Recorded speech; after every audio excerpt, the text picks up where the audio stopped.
Welcome to What Are You Sporting About podcast, a podcast about business, employment, sports, and entertainment to help educate, support, and guide you to your next level. Here's your host, attorney Sivonnia DeBarros. Hi, everybody. I'm back. Sivonnia DeBarros here, the protector of athletes, also the founder and principal attorney of the SL DeBarros Law Firm. I almost forgot my own law firm name. Where we represent athletes and business owners. Look, so I have a great guest here today, Ms. Shikha Tandon, and I want to tell you a little bit about her background before we really start digging in and talking about a lot of the amazing stuff that she's accomplished. So Shikha is currently the director of partnerships at Silicon Valley Exercise Analytics. A lot of people know them as SVEXA.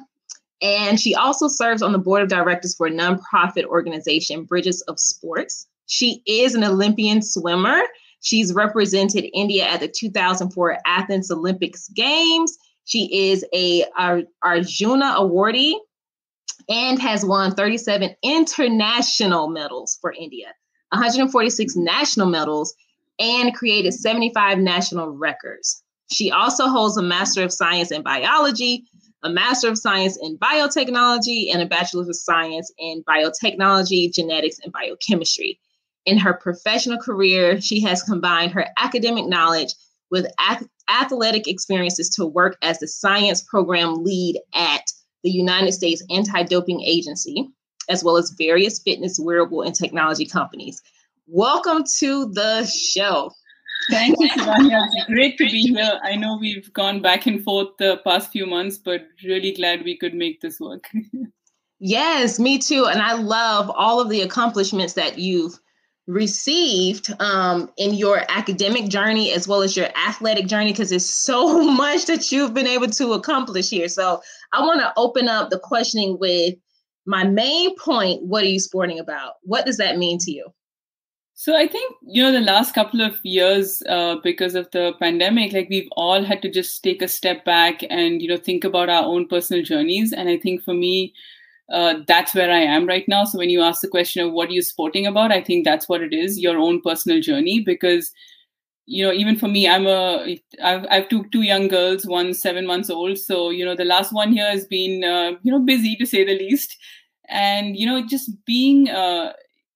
having to balance both my professional careers and personal life, especially in the last 2 years, has had me take a step back and just think about what my priorities are and what's important to me. And I think what I'm sporting about right now is my own personal journey. And I think everyone's doing the same thing. Love it. Love it. And sometimes it's hard to focus on our own journey. We work so hard trying to fit certain molds that have been placed out there for us. And one of the things I said to you before we went live was I love the fact that you've been able to do something completely different than what I'm used to seeing most former athletes do. And so I want to know, what was the inspiration? What was the initial thing that sparked this science in you? Is that something do you know a lot of people in your family who are in science or biotechnology? What is it? How did you even get into this field? So a couple of things, growing up as an athlete in India and, just an athlete in general, you learn to think about your body, you learn to think about what works for you, and you just get into the nitty-gritty of performance and understanding yourself. And so for me, that was really where the interest in biology and how, I as a person work and function. And also it helped that I had a fantastic teacher in high school who, really helped me get interested in the subject and then wanted to learn a bit more and apply that, initially as an athlete, but then, the subject just kind of grew on me. And that's really where the interest came from. And that's something I wanted to do. I knew that after I did end up end my sporting career, I knew that I didn't want to be a coach, but I knew I wanted to be involved, in sport in some capacity. And at the time, just given my options, being on the science side of things was the most, the one that made the most sense at that point. And just so you know, I wore my Olympic shirt for you today. Nice. was like, if I'm going to have an Olympian on the podcast, I got to wear my shirt for her. So that's awesome. Someday I will fit into mine again. Oh my gosh. So look, you have been able to take some lessons from sport and transition them into your fields. And I think for a lot of folks who don't have that science type of brain or science interest, they would probably say, how in the world were you able to implement things that you've learned in sport and then also take them into the office in a biotech, bioscience type of industry? So tell me how you were able to make that transition and what are some of the lessons that you've learned from sport that you've been able to now put into the office so that you can work, as your best self? So just a bit of context, like growing up in India and competing when I did, which was, now at least 15, 20 years ago, sport as a career was really not an option. Because it was not something that people typically do. Our options are limited after you've been an elite athlete. And so a lot of times because of that, kids in India just drop off from competitive sport, when they're in high school. So academics is always something that you have to do parallel in India, especially. And so that was the focus for me. I knew I had to do both if I wanted to make a career after I stopped competitive swimming. So that was always at the back of my mind.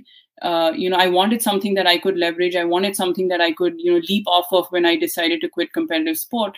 And so that was initially the drive to do something that offered me, a broad range of opportunity post swimming. And so that was the reason I started it.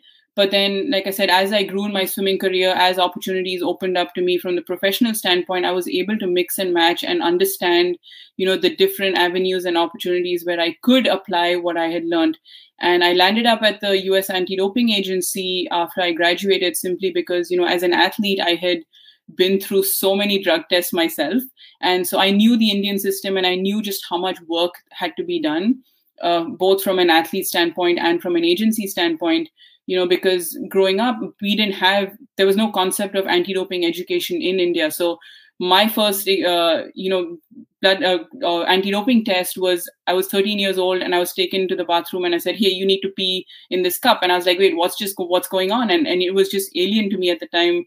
And so it was such a huge learning process. And I think, I wanted to be part of that system where we're able to offer a level playing field to, every athlete that is willing to put in the hard work. So for me, just coming with that mindset as an athlete and also having that education helped me combine the two to start off working at the US Anti-Doping Agency. And then from that point on, even the healthcare industry, the industry to do with sciences and biosciences, especially with health and fitness and wellness, has just been growing the last 10, 15 years. So I think my opportunities, both from a professional standpoint and personal, have just been expanding. And I've been able to fortunately, ride that wave of growth within the industry and pick and choose what I want to do. I love it. So I want to ask you something that might be a little more controversial around anti-doping in the Olympics, because this past Olympics, we saw like a lot of issues happening as it relates to female athletes. And I think there was also an issue regarding a disabled athlete who was prevented from bringing their parent to the games to assist them. So we know we got a global pandemic happening and everything, but the issue I want to bring to the forefront is around Brianna McNeil. And she was banned, I think it was 4 years from the Olympic Games, basically based on a missed drug test. But as records showed, she ended up having to have an abortion, which she didn't want to divulge that information, but missing the drug test, that was basically the sentence that they gave her. What would be your suggestion or any advice that you would have for female athletes and maybe even organizations to just make sure that there are protocols in place that support female athletes, especially in situations like that? I mean, you yourself you are a mother. And so there's a completely different layer of life that we have to manage by being moms and then also a professional athlete. What advice would you give to a female athlete who may find themselves in a situation, maybe something similar to Brianna or a little different? And then what would be your advice for organizations in terms of policies to make sure that female athletes are not being mistreated in a way that, if we were in a regular employment context, would technically be a violation of their rights? Yeah, I mean, that's a great point. So I can't comment on, specific cases as such, but, overall, just being on the athlete side of things and, experiencing that through my competitive career, and then being on the agency side of things, I think the one advice I would have is, a lot of times we think about the anti-doping agencies as the bad guys, as the cops, but I think the best way to think about that and approach this is that they're there to help you. Like the sole point of that organization is to make sure that everyone has a level playing field.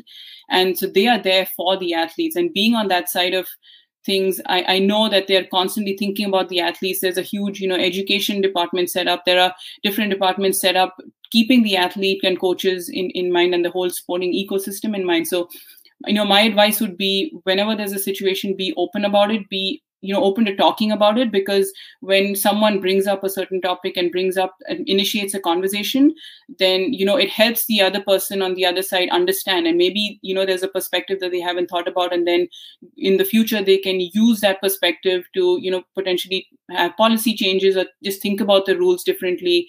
But if we don't voice our opinion and be open about conversations, then maybe there's a lot that gets missed out or even just gets, misunderstood or misinterpreted. So I think the advice would be, keep that conversation going, keep an open conversation, and don't necessarily think about the, anti-doping agency as someone who's out to get you, but use them as a resource to help you and, just help sport in general. Just keep it clean and, keep it fair for everyone involved. Thank you so much for answering that. So something a little more fun to ask you. So with name, image, and likeness, and since you're on the state side, you probably have been seeing a lot of these conversations around college sports. And some of the questions that have been coming my way is, how are female athletes going to take advantage of this new law?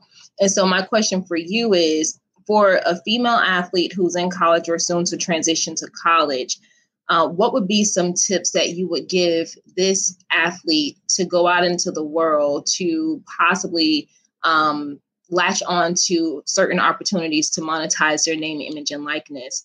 And any other advice around life that they should probably pay attention to as they move on into these different areas of their life?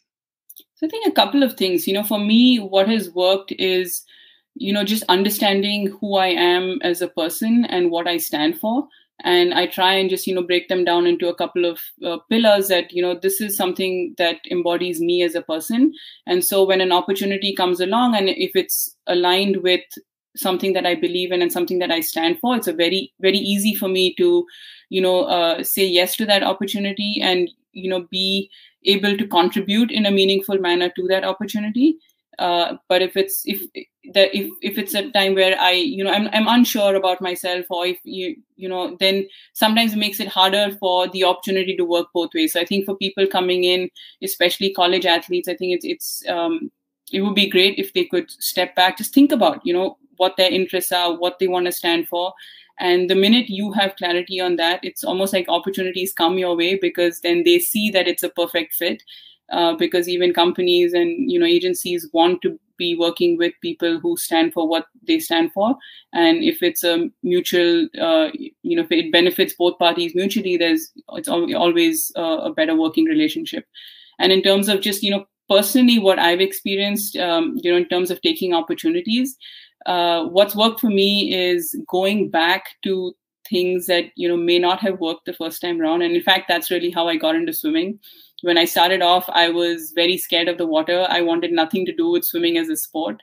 And a few years later, the opportunity came up again where I could go and, be around the pool and learn how to swim. And the second time is when it clicked. And the second time is when I actually, got into the sport and actually began to love it. So what I've done, and I always think about this, that a lot of times our circumstances and experiences play a role in how we approach certain things. So maybe something wasn't right at the time, but I don't necessarily just discard it. I try and somehow come back and say, okay, maybe my circumstance or experience has changed, and so maybe this is an opportunity now when it may not have been in the past. So I think just keeping that in mind for me has definitely helped.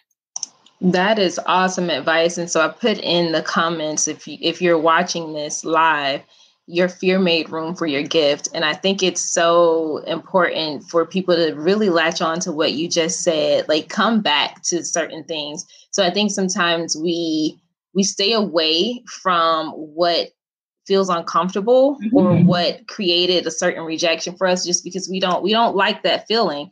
But many of times it could be the fear that keeps us away from it. And so it's just another example of when I'm not going to even say remove the fear, but when we work in spite of the fear and through the fear, it will allow our gifts to shine through. And sometimes the fear will be the one thing that will turn and transition into the gift. And look at you. You are afraid. So I hate water. Finding your passion, right? When we talk about finding your passion or what is it that drives you, we go through this checklist and say, okay, I've done that before. It didn't work. I didn't enjoy it. Just kind of push it aside and never visit it again. But you never know. Like in the future, maybe that is something that has grown. Maybe the industry has grown. Maybe you've grown. Your perspectives have changed. And now you maybe have something to offer, as far as that opportunity goes. So just, discarding something just because it didn't work in the past, maybe you're just leaving a door which could be open for you. Yes, I love that. Leaving opportunities on the table. Oh my gosh, like great advice. And then you also said something around confidence. So sometimes it's hard for individuals to really know what is in alignment if you yourself don't know what you want. And I think sometimes we go out into the best example I can give is with networking. I used to be so afraid of networking because honestly, I don't even really know why. But sometimes that's a lack of confidence, right? So because if you don't know what it is that you're doing or what you really want to do, you can't properly communicate that to the person that you want to connect with. And so if you can't find the confidence in yourself to then step out and find these other opportunities that are in alignment, and like, as you said, sometimes it'll just come to you because now people have seen you work in your own confidence and in your own authenticity, things would just start to click for you. And so I thought that was very important advice to our future athletes or future professional athletes. And so, guys, I want you to remember your fear will make room for your gift, but it's important for you to go back, as Shikha said, because sometimes your perspective, it will change and it will change over time as well. But don't be afraid and be too uncomfortable to revisit something that could lead to an amazing opportunity. Yeah. So Shikha, my last question for you. You are a mom of two. You wear a lot of hats. You do a lot. How do you find the balance between work and being a mom? That's a great question. Something that we're all learning every day, and it's evolving every day. But I think, the way I think about balance and work life, for me, work-life balance is extremely important. And it has always been. So, I work hard, but I'm not the one who's going to be working 20 hours out of 24. That's not me. And, for me, finding that balance is important. And the way I do it is, there are some days where, my personal life and my kids, maybe have more going on. And so that needs a little more of my time and attention. And there are some days where, I could put in a few extra hours at work because that's what's needed at the time. So it's about prioritizing. And I don't think about my work and that balance in terms of days. I think about it, as a week or a month. Like in this week or in this month, this is what I want to accomplish. And these are the 5 things that, at the end of the week, if I'm able to do these 5 things, I deem it as a successful week. And I, put that up on my fridge because I know I'm going to be in the kitchen, either snacking or, providing snacks. So I know that I see that every single day and more times, in the day. So that just helps me remind myself about what's important and what's driving my week. So then when opportunities come up or things come up, and if it's not in alignment with those 4 or 5 things that I have set for myself, then it's very easy for me to say, you know what, not at this time, or maybe next week. And so it allows me to stay focused, and, it helps just take out the little distractions that otherwise could get really overwhelming when you're thinking about trying to balance stuff. So true. I just had to do that. I think I literally just turned down a potential phone call because I'm like, I literally just don't have the time. And so we have to make sure that we're not overwhelming ourselves with what we already have to balance. But like you said, make sure that we prioritize. So one thing I do on a daily basis, I don't put it on my fridge, but it's here in my office, is I'll write a list of the top things I know I need to accomplish. Right? And definitely is so as an attorney, there may be things that I can work on. There may be a file that I may have to work on maybe over the next 2 days, but it's on the list because I know I need to get this done by a certain period of time. So that is great advice, because now I need to take that also into my life as a mom and a professional and prioritize that as well. And I think sometimes that's the missing understanding of prioritization. Most people get it as I prioritize at work, but then I don't prioritize at home. So things kind of can get out of whack. So one way that I've been able to do that was prioritizing my health by meal prepping, because I don't have time to go and cook in the middle of the day.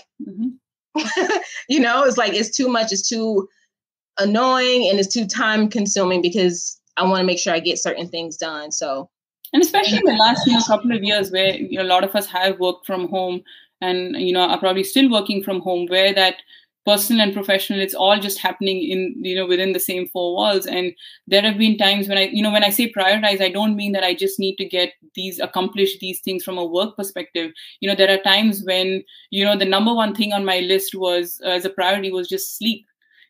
Just sleep or shower. Make sure you shower every day this weekend. And anyone who's a new mom understands that, right? Like, so it's not just about I need to send out this email or I need to close this project, or it doesn't even have to be as crazy as that. It's just I need to focus on sleep and my well-being and my health this month, and that's perfectly fine. Oh my gosh, you are so right. And that's why I was laughing, because I'm like, yes, I remember when I was a new mom, everything was so out of whack. Oh my gosh. Well, this has been a phenomenal conversation, and I'm so glad that you were able to come onto the podcast. I'm always trying to find individuals who are in the business or sports and entertainment space to shed some wisdom and light on other individuals, because the more we know, the more educated we are, the more we can go out into the world and really, further ourselves to finding and implementing the purpose that is really deep on the inside of us. So how can people connect with you to stay in touch and see all the things that you're working on? I think LinkedIn or Instagram are probably your best bets. So it's just my name. So Shikha Tandon. You can find me on either one of those two. Sounds good. And guys, listen, I have partnered with Miss Helen Williams, and we're going to get together and do a webinar for college coaches. If you are a college coach, I want you to join us on November 14th at 5 p.m. Central Standard Time. We are going to help coaches understand how to navigate name, image, and likeness. So we want to tackle some learning objectives for you so that you can make sure that you can properly manage the team dynamics in your locker rooms for your student athletes who may be getting these deals. Make sure you go to athletesmakingmoves.com right now to register for this event, and it is free.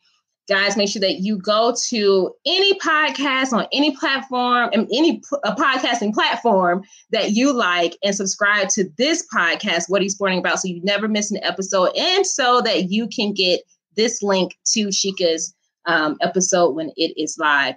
I am so happy again that you came on to speak with me. And until next time, guys, I'll check you later.